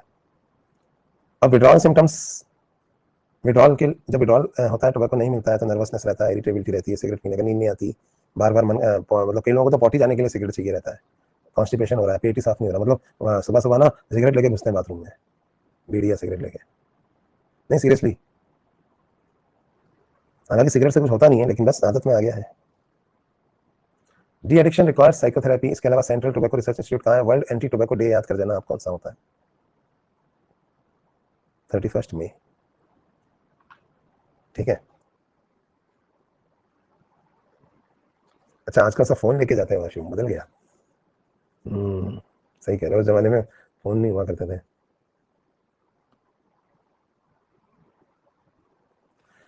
अल्कोहल एडिक्शन या अल्कोहल अब्यूज के बारे में अगर हम बात करें, तो अल्कोहल बनता कैसे आपको पता होना चाहिए। Glucose, east in the presence of जाइमेज, इसे तोड़ती है कार्बन डाइऑक्साइड प्लस इथेनॉल में। ईस्ट कौन सी है, सैक्रोमाइसिस सर्विसी, जो इसमें यूज की जाती है। लेकिन जब फर्मेंटेशन हम करते हैं ना, तो 15% तक ही एल्कोहल कंटेंट अचीव कर पाते हैं। इसके बाद क्या होता है, वो इससे ज़्यादा कॉन्सेंट्रेटेड होगा ना एल्कोहल, तो ईस्ट ही मर जाएगा। तो इसलिए जो हम वाइन वगैरह बनाते हैं ना, बियर या वाइन, तो ये तो नेचुरली बनती है, लेकिन ब्रांडी, विस्की, जिसके अंदर एल्कोहल ज़्यादा होता है, उनको बनाने के लिए फिर डिस्टिलेशन करना पड़ता है वाइन वगैरह का। माल्टोज को फर्मेंट किया जाता है विस्की बनाने के लिए। मोलासिस यानी गुड़ की राब, जो शुगर इंडस्ट्री में होती है उससे बनाते हैं। एल्कोहल अब्यूज, एल्कोहलिज्म को डब्ल्यूएचओ ने एक डिजीज घोषित कर दिया, क्योंकि बहुत से लोग एल्कोहल के एडिक्ट हैं और इसके बिना रह नहीं सकते। अब अलग अलग तरह के अल्कोहल हैं जिनके परसेंटेज यहाँ दिए हुए हैं, जैसे बियर, इसमें किससे मिलता है, और बियर मिलती है जर्मिनेटिंग बार्ली सीड से, 3 to 6% अल्कोहल होता है इसमें। शेरी, इसके अंदर ये अंगूर के जूस से बनती है, इसमें 16 से 22% होता है। शैम्पेन, ये भी अंगूर के जूस से बनती है, इसमें 12 से 16% होता है। फर्मेंटेशन से वाइन बनती है किसी भी फ्रूट के, इसमें 10 से 15% अल्कोहल होता है। रम जो है गुड़ की राब या मोलासिस से बनती है, इसमें 40 से 53% तक हो सकता है। इंडिया में इन सब में 42% होता है फिक्स, जो गवर्नमेंट ने कर रखा है, इससे ज़्यादा नहीं। जिन हो गया, विस्की हो गया, ये भी बार्ली से बनती है, विस्की भी बार्ली से, ब्रांडी जो है ये फ्रूट्स के डिस्टिलेशन से बनती है, जो वाइन बनती है उसके डिस्टिलेशन से बनती है। वोडका ये अनाज से बनती है, अनाज के डिस्टिलेशन से। साकी साकी साकी ये चावल से बनेगी, सुना गाना। तो ये अलग अलग तरह की वाइन्स है। वोडका 4 बोतल कोई पी नहीं सकता, मर जाए अगर कोई 4 बोतल पिए तो, कुछ भी चल रहा है गानों के अंदर। तो ये अलग अलग तरह के अल्कोहल्स हैं जिनके परसेंटेज यहाँ दिए हुए हैं।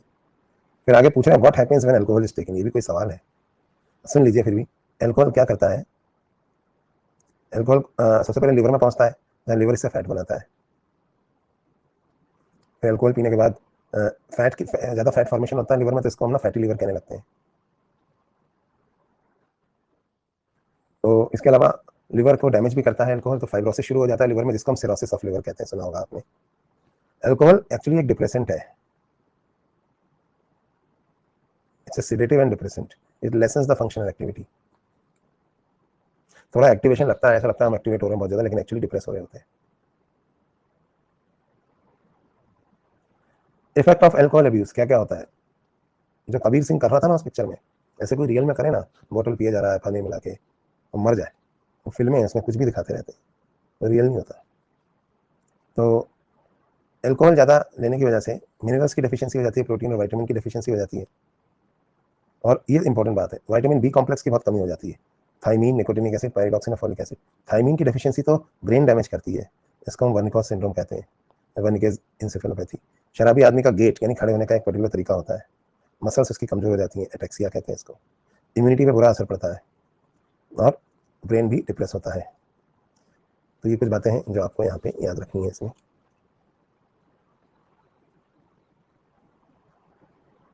रोज जो है फिर नाले में गिर जाता है, ये भी बात सही है।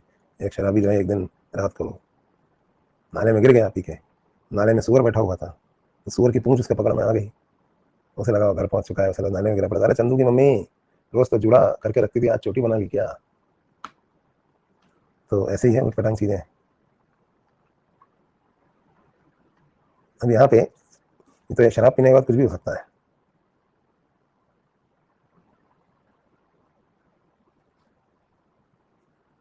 फिर हार्ट पे क्या इफेक्ट पड़ता है? कार्डियोवास्कुलर सिस्टम पे, ब्लड वेसल्स डायलेट हो जाती हैं, ठीक है। थोड़ा बहुत टैकीकार्डिया भी हो सकता है, लार्ज डोज अगर लेने पर तो बीपी फॉल हो जाता है। हार्ट पे बुरा असर पड़ता है इसका। लेकिन एक बहुत अजीब सी बात है कि रिसर्च कहती है कि अगर थोड़ा सा अल्कोहल रोज लिया जाए तो इससे एचडीएल का लेवल बढ़ता है, ज्यादा लेने से फिर एलडीएल का बढ़ता है। इसके बाद मेलोरी वीज सिंड्रोम आपको नहीं पढ़ना है, एमबीबीएस में पढ़ना है, पेट वेट खराब हो जाता है सब शराब पीने से। फिर लिवर की डिजीज, मेन तो लिवर पे बुरा असर पड़ता है इसका।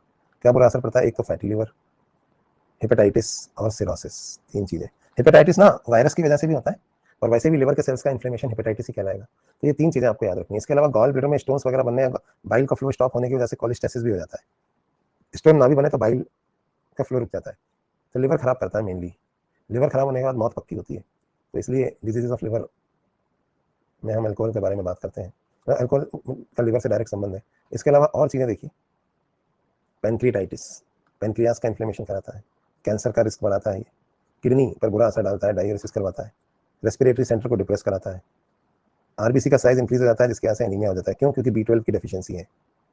इसके अलावा मसल्स खराब होने लगती हैं, मायोपैथी, और नपुंसकता या इंपोर्टेंसी या इनफर्टिलिटी आती रहती है, क्योंकि टेस्टिस छोटी हो जाती हैं और सेमिनिफेरस ट्यूब्यूल्स जो है वो भी श्रिंक हो जाती है, तो स्पर्म काउंट गिर जाता है।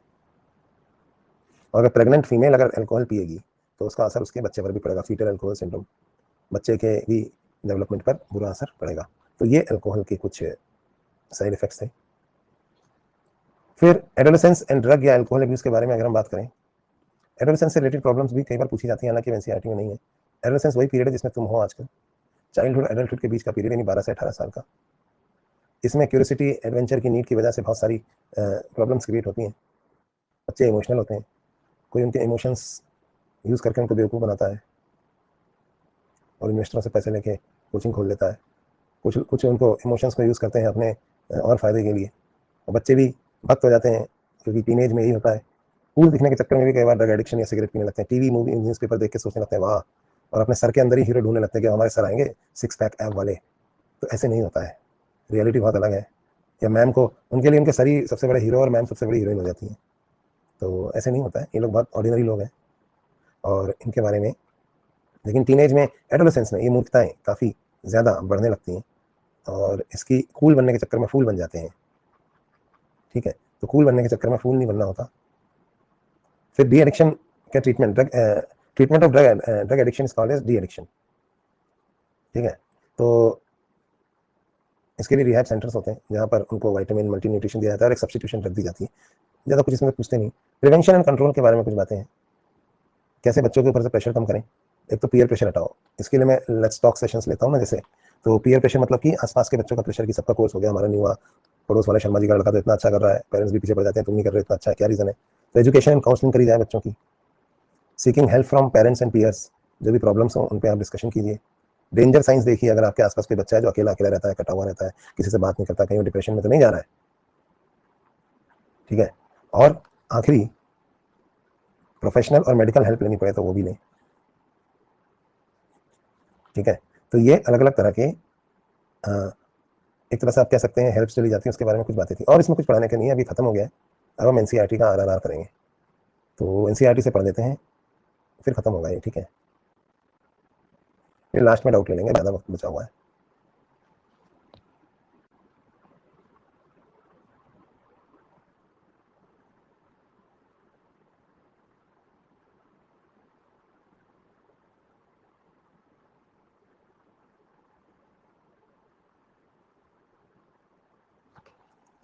चलिए, तो पहले थोड़ा सा एनसीईआरटी पढ़ लें।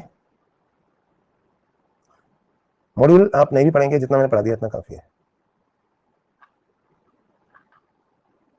तो हम यहाँ पे कहाँ तक पढ़ चुके थे एनसीईआरटी?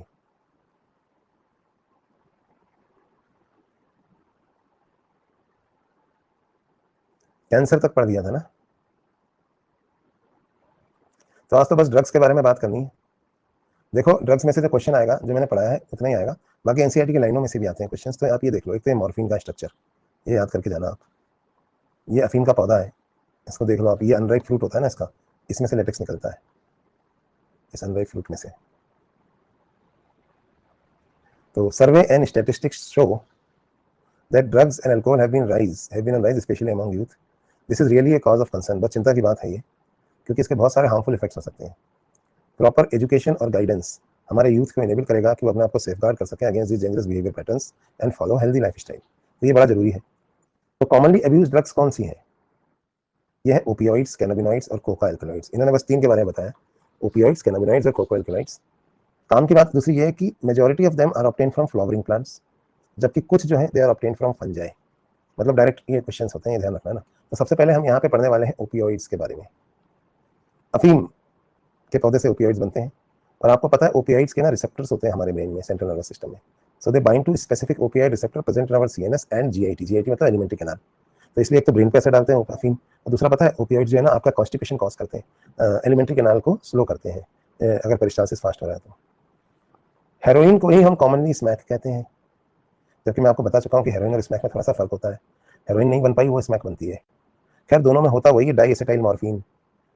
डाई एसिटाइल मॉर्फिन दरअसल एक white odourless bitter crystalline compound है, obtained by acetylation of morphine. ये सारी बातें मैं आपको बता चुका हूँ। मॉर्फिन कहाँ से मिलता है दोस्तों? मॉर्फिन मिलता है लेटेक्स से, ये भी बताया था मैंने आपको। प्रत्यय सही कह रहा है, किसी को लूज मोशन हो रहा है तो उसे ओपियोइड दे दें क्या? पहले दिए जाते थे, फिर अभी ना बैन कर दिया ये 20 साल पहले। पहले जो लूज मोशन रोकने के लिए जो मेडिसिन होती है ना, उसमें ओपियोइड होता था। चलिए, तो पॉपी प्लांट, पेपावेर सोमनिफेरम से हमको ये मिलते हैं। ठीक है, कैसे लिया जाता है जनरली? स्नॉटिंग से या इंजेक्शन से। और हेरोइन एक डिप्रेसेंट है, बॉडी फंक्शंस को स्लो डाउन करती है। हेरोइन के बारे में इतना ही है। फिर आ गया प्लांट ऑफ गॉड यानी कैनबिस, कैनाबिनॉइड्स।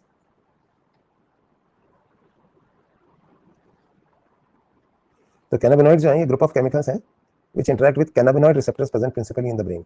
हमारे ब्रेन में ना कैनबिस के रिसेप्टर्स है। क्या आप बिलीव करोगे, मतलब ये प्लांट्स क्या हमारे लिए बने थे क्या? ओपियम, कैनाबिनॉइड्स, हमारे ब्रेन में इनके रिसेप्टर्स पाए जाते हैं।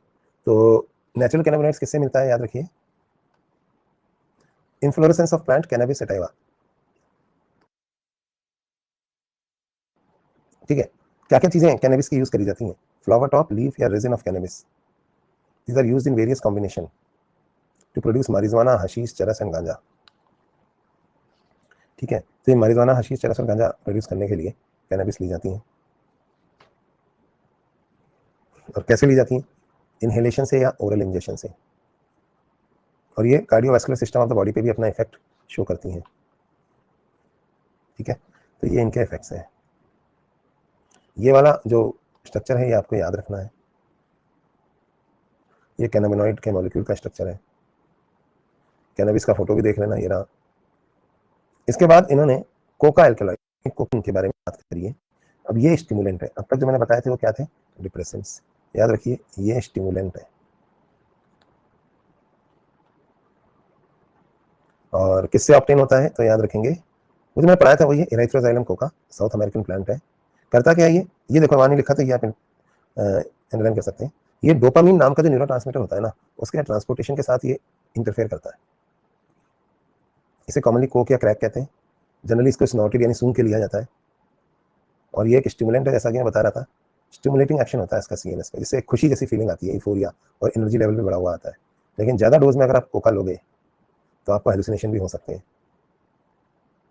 इसके अलावा कुछ और हेलुसिनोजन प्लांट्स हैं, जैसे कि एट्रोपा बेलेडोना और धतूरा। आजकल कैनाबिनॉइड्स को स्पोर्ट्स वाले लोग भी बहुत ले रहे हैं, भांग को। इसको पकड़ना थोड़ा मुश्किल होता है, एम्फेटामिन पकड़े जाते हैं, तो इसलिए भांग ले रहे हैं। इसके अलावा कुछ और ड्रग्स हैं जिनके बारे में इन्होंने बस एक लाइन दी, हमने डिटेल में पढ़ा था, जैसे बार्बिट्रेट, एम्फेटामिन, बेंजोडाइजेपिन। तो ये अलग अलग तरह की मेंटल इलनेस जैसे डिप्रेशन या इंसोम्निया से लड़ने के लिए दी जाती हैं। ये भी अक्सर अब्यूज़ करी जाती हैं। फॉर एग्जांपल मॉर्फिन, जो कि एक सिडेटिव है और पेन किलर है, सर्जरी के बाद दी जाती है ये, पर इसको भी अब्यूज़ किया जाता है। कई प्लांट्स, उनके फ्रूट्स और सीड्स, इनमें भी हेलुसिनोजेनिक प्रॉपर्टी होती है, जो हज़ारों सालों से फोक मेडिसिन की तरह यूज़ किए जा रहे हैं रिचुअल्स या रिलीजियस सेरेमनीज में ऑल ओवर द ग्लोब। तो what is actually drug abuse? इसकी डेफिनेशन इन्होंने एंड में दी है। When these drugs are taken for a purpose other than medicinal use, or in amount and frequency that impairs one's physical, physiological and psychological functions, this is drug abuse. तो ये definition याद करके जाना, NEET में आती है drug abuse की। ठीक है, इसके बाद थोड़ा सा इन्होंने दिया है एनसीईआरटी में, स्मोकिंग के बारे में दिया है, तो हम भी पढ़ लेते हैं स्मोकिंग और अल्कोहल के बारे में। थोड़ा बहुत दिया है, हमने थोड़ा ज़्यादा पढ़ा है, पर यहाँ पे हमें थोड़ा सा पढ़ना है स्मोकिंग के बारे में। स्मोक करने वाले के बाद में हार्ड ड्रग्स लेना शुरू कर देते हैं। टबैको मोर देन 400 सालों से ह्यूमन बींग्स ले रहे हैं। स्मोक किया जाता है, च्यू किया जाता है, स्नफ किया जाता है। इसमें क्या होता है? इसमें निकोटीन होता है, जो कि एक अल्कलॉइड है। ये एड्रेनालिन को स्टिमुलेट करता है to release adrenaline and noradrenaline, ये मैंने आपको पढ़ा दिया है। इसकी वजह से बीपी बढ़ता है, हार्ट रेट बढ़ जाती है। लेकिन कैंसर होने के इंसिडेंसेस भी ज़्यादा होते हैं स्मोकिंग वाले केस में, लंग का, यूरिनरी ब्लैडर का या थ्रोट का। इसके अलावा bronchitis, emphysema, heart disease, ulcer वगैरह भी बहुत ज़्यादा कॉमन है, क्योंकि एसिडिटी एसिड वगैरह से क्रिएट करवाता है स्मोकिंग की जो निकोटीन है वो। अच्छा, च्यूइंग करते हैं टोबैको को तो मुंह का कैंसर होने का खतरा रहता है। स्मोकिंग में कार्बन मोनोऑक्साइड कंटेंट भी होता है, तो उसकी वजह से हीमोग्लोबिन भी खराब होता है। ये सारी वही बातें हैं जो मैंने आपको अभी पढ़ाई थी। थोड़ा सा यहाँ पे समराइज करके लिखा है, बातें हुई हैं। जब भी कोई सिगरेट खरीदता है तो उस पर साफ लिखा होता है कि ये हेल्थ के लिए ख़राब है, फिर भी लोग पीते हैं। क्यों पीते हैं? क्योंकि इसका एडिक्टिव नेचर है और इनकी हैबिट्स को अवॉइड करना चाहिए। और अगर कोई एडिक्ट है तो उसको इन चीज़ों से पीछा छुड़ाने के लिए अपनी हैबिट को चेंज करना चाहिए। फिर एडोलेसेंस और एडोलेसेंस से रिलेटेड प्रॉब्लम्स पर कुछ बातें हैं। मतलब कौन सा पीरियड होता है एडोलेसेंस, हमने डिस्कस किया था। अ प्रोसेस या पीरियड ड्यूरिंग विच बच्चा बड़ा होने लगता है, उसका एटीट्यूड और बिलीफ चेंज होने लगता है। 12 से 18 साल के बीच की जो एज का पीरियड है, it is a bridge linking childhood to adulthood. बहुत सारे बायोलॉजिकल बिहेवियरल चेंज आते हैं, तो बड़ा ही वल्नरेबल फेज़ है मेंटल और साइकोलॉजिकल डेवलपमेंट के लिए। इमोशंस हाई होते हैं और वो ये सोचने लगता है कि इमोशन से ही मेरा सिलेक्शन हो जाएगा, वो नहीं होता है, तो ध्यान रखें। फिर क्यूरियोसिटी, उत्सुकता, एडवेंचर की नीड, एक्साइटमेंट, जो अभी पढ़ा रहा था वही बातें लिखी हैं। एक्सपेरिमेंटेशन, इसकी वजह से ड्रग्स और एल्कोहल की तरफ यूथ आगे बढ़ता है। चाइल्ड की नेचुरल क्यूरियोसिटी की वजह से वो एक्सपेरिमेंट करता है, लेकिन इसको कॉम्प्लिकेट क्या बात कर देती है कि बाद में उसे बेनिफिट की तरह यूज़ करने लगता है कि अच्छा इससे तो मज़ा आया था, उससे मुझे थोड़ा रिलैक्स मिला, है ना। उसे लगता है कि ये सिगरेट पीने से ना थोड़ा रिलैक्स मिलता है, टेंशन कम होती है, सब लोग इसीलिए पीते हैं तो मैं भी पीऊँगा। ऐसा कुछ होता नहीं है। तो फर्स्ट यूज़ तो क्यूरियोसिटी की वजह से होता है। क्या होता है ना कि थंबनेल देख के वो वीडियो देखने चला जाता है, तो फर्स्ट यूज़ होता है क्योंकि थंबनेल बहुत खतरनाक है, तो क्यूरियोसिटी, अच्छा अंदर क्या होगा। उसके बाद फिर वो बार बार उसी में फंस जाता है ना। बाद में उसको प्रॉब्लम होती है बाद में। अच्छा, ये स्ट्रेस जो होता है, pressure from to excel in academics and examination, कैसे अच्छी पढ़ाई करें, इसकी वजह से भी बच्चे जो है ना इन ड्रग्स के चक्कर में पड़ जाते हैं। इंटरनेट पे बिकने वाली drugs, how to crack NEET in 1 hour, how to motivate yourself, ये सब फालतू की चीज़ें हैं। तो परसेप्शन, कूल दिखने की कोशिश, ये सब बातें लिखी हुई, इसकी कैसे हैबिट आती है। टीवी, न्यूज़पेपर, ओटीटी प्लेटफॉर्म्स, इन सब चीज़ों को बढ़ाते हैं। और जिन एडोलेसेंस में फैमिली स्ट्रक्चर थोड़ा सा अनसपोर्टिव होता है, घर में पेरेंट्स नहीं है या पेरेंट्स में लड़ाई हो रही है, तो वो लोग ज़्यादा इन चीज़ों के चक्कर में, कोई नहीं है फादर या मदर में से, तो इन चीज़ों के चक्कर में ज़्यादा पड़ जाते हैं। फिर आ गया एडिक्शन एंड डिपेंडेंस। ये हम पढ़ चुके हैं पर एनसीईआरटी से रीडिंग मान लेते हैं। तो ड्रग्स जो है वो फ्रीक्वेंटली एब्यूज होती हैं, जैसा कि मैंने बताया। There is an inherent addictive nature of alcohol and drugs. Addiction is psychological attachment certain factors से खुशी मिलती है, थोड़ी देर के लिए हाई मिलता है, अच्छा लगता है, इसकी वजह से लोग इसे बार बार लेते हैं। लेकिन जब इसे रिपीटेडली लेते हैं तो उनका टॉलरेंस लेवल जो है बढ़ता चला जाता है उनके रिसेप्टर्स का, तो अगली बार उतना ही मजा लेने के लिए और ज़्यादा क्वांटिटी में ही लेनी पड़ती है। तो रिसेप्टर्स अब क्या करते हैं, हाई डोज पर ही रिस्पॉन्ड करते हैं, जिसकी वजह से और ज़्यादा लेनी पड़ती है, तो इसकी वजह से बॉडी फिर इफेक्ट होने लगती है। ठीक है, एक बार भी अगर आपने ड्रग्स यूज़ करी है तो ये एडिक्शन का फोर रनर हो सकती है। एडिक्टिव पोटेंशियल होती है ड्रग्स में, अल्कोहल में, इसके एक विशियस सर्कल में फंस जाता है वो, नहीं लेगा तो और डिप्रेशन होगा, और फिर लेगा तो थोड़ी देर अच्छा लगेगा। काउंसलिंग नहीं मिलने के कारण लोग इसमें फंस जाते हैं। दूसरा, बॉडी भी डिपेंडेंट हो जाती है, इसे कहा जाता है विड्रॉल सिम्टम्स। अगर वो ड्रग नहीं मिलेगी तो बॉडी न्यूरो अडॉप्टेशन बता रहा था ना जैसे मैं आपको शुरू में, वो हो जाती है, तो बॉडी के नॉर्मल फंक्शंस जो है वो इफेक्ट हो जाते हैं। एंग्जाइटी, शेकीनेस, नोजिया, वॉमिटिंग, ये सब होने लगता है। कई बार तो जान पे भी बनाती है विड्रॉल सिम्टम्स इतने ज़्यादा हो जाते हैं। इस डिपेंडेंस की वजह से वो सारे सोशल नॉर्म्स खो देता है, अपना एक ही कमरे में पड़ा रहता है, और ड्रग्स या अल्कोहल के चक्कर में क्राइम भी करता है। उसे नहीं मिलेगी ड्रग तो चोरी करेगा, इसमें अच्छी वो नहीं मिलेगी तो घर में लड़ाई करेगा, बीवी से लड़ेगा, शराब पीने के लिए पैसा दे, बीवी कहेगी पैसा नहीं तो ये ले तेरा मंगलसूत्र दे, इसी को बेच के पीऊंगा, ऐसे ये सब चलता रहता है। ठीक है, फिर effect of drugs and alcohol abuse क्या होता है? इमीडिएट इफेक्ट रेकलेस बिहेवियर है, वैंडलिज्म है, गुंडागर्दी, वायलेंस, कॉमा या डेथ भी हो सकती है, क्योंकि रेस्पिरेटरी सेंटर डिप्रेस हो जाता है तो ओवरडोज में मर जाते हैं कई बार ड्रग एडिक्ट्स। ब्रेन हेमरेज भी हो सकता है, हार्ट फेलियर भी हो सकता है। जब आप एक से ज़्यादा कॉम्बिनेशन ले लेते हो ड्रग का तब आती है शामत। शराब भी पी ली, भांग भी खा ली, गांजा भी पी लिया, तब डेथ कई बार हो जाती है। तो क्यों इसके चक्कर में पड़ते हैं यूथ? क्योंकि उनकी एकेडमिक परफॉर्मेंस डिप हो रही है। कैसे पता लगेगा कि ये ड्रग एडिक्ट तो नहीं बन गया है? मार्क्स नहीं आ रहे इसके, हमेशा एब्सेंट रहता है, नहाता धोता भी नहीं है, अकेला पड़ा रहता है, डिप्रेशन में रहता है, हमेशा रिबेलियन बातें करता है, हॉबीज चली गई, उसकी इंटरेस्ट नहीं रहा दोस्तों के साथ घूमने फिरने में, खाने पीने सोने के पैटर्न में चेंज आया है, वेट भी चेंज, वेट लॉस भी हो रहा है, तो इससे समझ में आता है वेट गेन हो रहा है कि कुछ प्रॉब्लम है। अब्यूजर को अगर नहीं मिलेगा पैसा ड्रग देने खरीदने के लिए तो चोरी करेगा, तो उसकी वजह से पूरे खानदान को तकलीफ होगी। ये सब लिखा है इन्होंने यहाँ, कितना लिखेंगे यार। वैसे तो काम की चीज़ें तो एनसीईआरटी लिखती नहीं है, इतने समय लिख देती है। कौन दुखी आत्मा थी जिसने एनसीईआरटी लिखी? कहीं इसके लड़के ने तो ये सब नहीं किया, लिखे जा रहा है। फिर कह रहा है कि जो ड्रग्स इंट्रावेनसली लेते हैं उनको इन्फेक्शन हो सकते हैं, जैसे एड्स या हेपेटाइटिस बी, वायरस, ये सब हम पढ़ चुके हैं। Responsible for disease transferred by sharing of needles. AIDS और हेपेटाइटिस बी दोनों के इन्फेक्शन अल्टीमेटली फैटल होते हैं, ये सेक्सुअल कॉन्टेक्ट से भी ट्रांसफर हो सकते हैं। लॉन्ग टर्म इफेक्ट्स के अंदर हैवी ड्रिंकिंग जो एडल्टहुड में होती है, इसके से लिवर खराब हो सकता है, इसे सिरोसिस ऑफ लिवर कहते हैं। ड्रग्स या अल्कोहल प्रेगनेंसी के दौरान लेने से बच्चे पर भी बुरा असर पड़ता है। एक और देखिए मिस यूज ऑफ ड्रग्स, जो स्पोर्ट्स पसंद करते हैं तो इनहेंस देयर परफॉर्मेंस।